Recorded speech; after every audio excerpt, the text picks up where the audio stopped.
തുടരും എന്ന super hit ചിത്രത്തിന് ശേഷം മോഹൻലാലും സംവിധായകൻ തരുൺമൂർത്തിയും ഒന്നിക്കുന്ന പുതിയ ചിത്രത്തിൽ നായികയായി എത്തുന്നത് നമ്മുടെ സ്വന്തം മീര ജാസ്മിനാണ്. ഇക്കാര്യം അറിയിച്ചുകൊണ്ട് തരുൺമൂർത്തി തന്നെയാണ് സമൂഹ മാധ്യമങ്ങളിൽ പോസ്റ്റർ പങ്കുവച്ചത്. മീരയുടെ ജന്മദിനത്തിലെ ആശംസ നേർന്നുകൊണ്ടാണ് മീരയുടെ പോസ്റ്റർ അണിയറ പ്രവർത്തകർ പുറത്തുവിട്ടത്. നൈസി എന്നാണ് മീര ജാസ്മിന്റെ കഥാപാത്രത്തിന്റെ പേര്.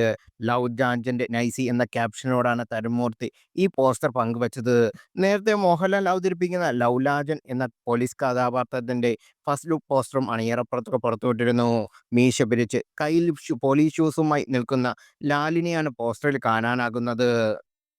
2006 പുറത്തിറങ്ങിയ രസതന്ത്രം എന്ന ചിത്രത്തിലാണ് മോഹൻലാലും മീര ജാസ്മിനും ആദ്യമായി ഒന്നിച്ചത്.